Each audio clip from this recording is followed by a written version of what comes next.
Gorgeous baby names from the 1600s? Yes, please. This is the second video in a vintage name series I am doing on my channel right now. A new video in this series will be out every single month. We are going to go from the 1500s to the 1900s, and I have a special bonus twin names at the end.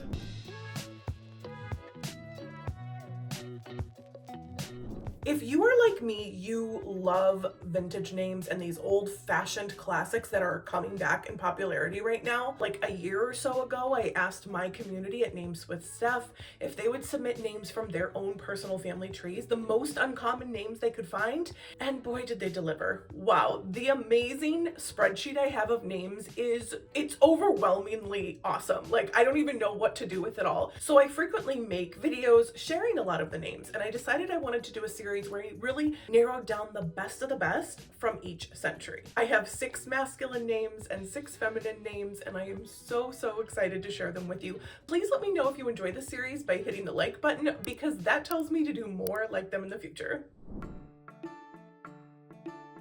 The first boy name I have for you guys today is Bonaventure. It is French from Latin for good fortune or good things will come. I know it's a bit of a stuffy sounding almost name. It's a big name. It has a big punch to it, right?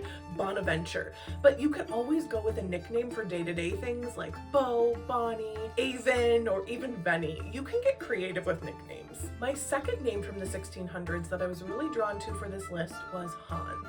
I know we've all heard Hans before. Think of Hans Christian Andersen, or maybe even Hansel and Gretel.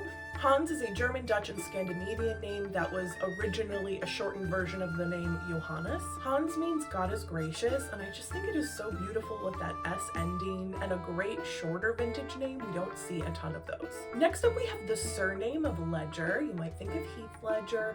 I love this name as a first name. This is so cute. It ends in the ER. It's very interesting sounding, and everyone loves an L name these days, am I right? So Ledger means to put to place or to lay down. So think like a mason who is putting down stones. Surnames as first names are incredibly trendy right now, and it's really exciting to see that they have been used since the 1600s or the 17th century. Next up is a name I have heard on people's lists and people talk about. It's Peregrine.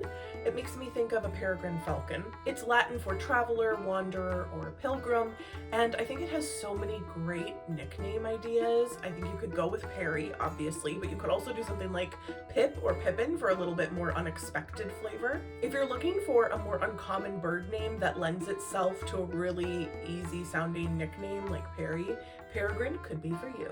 This next name is most likely a variation on the name Randolph. It's Randulphi. I think it's a really interesting variation because we often don't see boy names ending in that I. It's English from German from Old Norse, and it literally means shield plus wolf, so I would say the name meaning is wolf shield, which is pretty cool when you think about it. It's definitely a unique sounding and spelling name, but you know what? He could be Randy, right? And if you have a Randolph in your family or a Randall that you are honoring, and you want something kind of exciting and different, Randulphi would be beautiful. My favorite boy name on the list is my favorite of the boys because, I don't know, I find it to be such a cool first name. It's actually a word, but the name is Wrestling. Remember, these names are submitted from people's family trees, and I have seen Wrestling on many lists before. I think it is a really interesting name, and I kind of love it. You could go with nicknames like West, or Rest even. It's giving tough guy vibes, giving, sporty masculine sounds. I don't know, which is not usually my favorite type. I'm definitely more of someone who likes a softer boy name, but for some reason, Wrestling is really speaking to me right now, and I think it's amazing. My first gorgeous girl name from the 1600s is going to be a more of an invented name or taken from Italian origin. It could be pronounced Arcella or Arcella. I like to think of it as a variation on the name Araceli or Arabella, and I would probably pronounce it Arcella, but I do think you might want to spell it differently, possibly with an S. With all of the popularity of girl names beginning and ending with A, think of Amelia, think of Ava, I think this would be a really uncommon but truly gorgeous vintage option.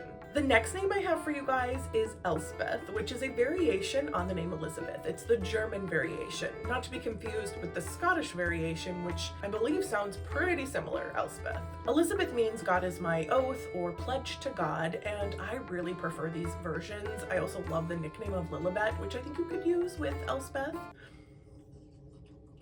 Oh, my dog. I think. Okay, she's drinking water. It's too loud. Okay, this is girls list continued because my dog wanted to be a part of this. She's so funny. I really like variations on more traditional names because, I don't know, they just feel so fresh and different to me, and I do like when my kids have the only one of their name in a classroom. So I really find Elsbeth to be stunning, and I think you could even call her Ellie or Beth if you wanted something a little more traditional. The next girl name is a very interesting sounding name. I'm not sure what you guys are going to think about it. Please let me know in the comments if you like it. I think it's a variation on the name Freduca. It's Freduca.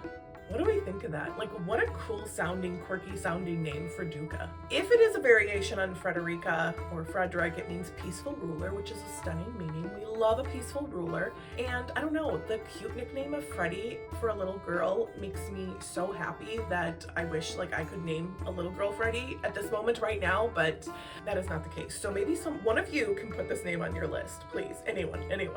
As I look at the top names I chose for boys and girls from my name list, I'm noticing a lot of quirky sounds from the 1600s. The next name I'm going to share is Grizelda. Like, how interesting is that? So not only is the name Grizelda, but I had a spot in the form where you could put if they were given a nickname, and this woman's name was Grizelda, nickname Grizzle. I think we need to take a moment for the name Grizzle, because that is the coolest, most amazing nickname I've ever heard. Grizelda is an old German name meaning gray battle, and if you're wanting something kind of bold and interesting and unique, why not Grizelda? Could we have sisters Freduca and Grizelda? I don't know, maybe? Next up for girls, we have the English surname Meriweather, which is actually supposed to be a traditionally like masculine name. But again, I do ask if people know how the person identified as male or female, and this was given to a girl, so possibly she went by the nickname of Mary. It's an English surname meaning happy weather, and I do think it's kind of a really whimsical sounding surname, and I love it for those reasons. And it works for anybody. I don't think it's masculine or feminine. A little kid named Meriweather is adorable no matter how you look at it, and we all know that names don't have a gender. Go buy my book. And my final girl name is one you guys might know if you've seen The Little Mermaid, the Disney movie The Little Mermaid, Ursula. Ursula is Latin for little she-bear, and you could call her Ursa or Sully or Sula. I think there's a lot of options.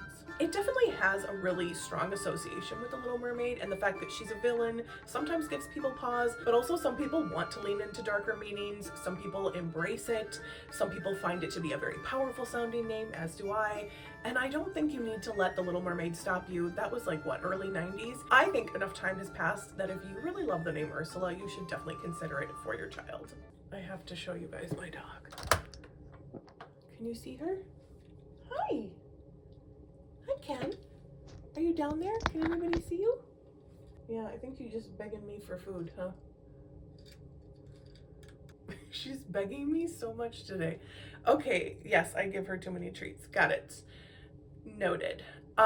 Let me know if you guys have a favorite name from today's video, and again, like this video so I know that I should continue to do more series that cover multiple decades or styles of names. I love to do different name series. A couple other things really quick. Check out my Patreon if you are interested in behind the scenes content, or if you want to help vote in name polls about what I post on my social medias. And check out my website, namesofsteph.com, if you are interested in having baby name help from yours truly. I hope you guys have a great day. I gotta go feed my dog. Happy naming!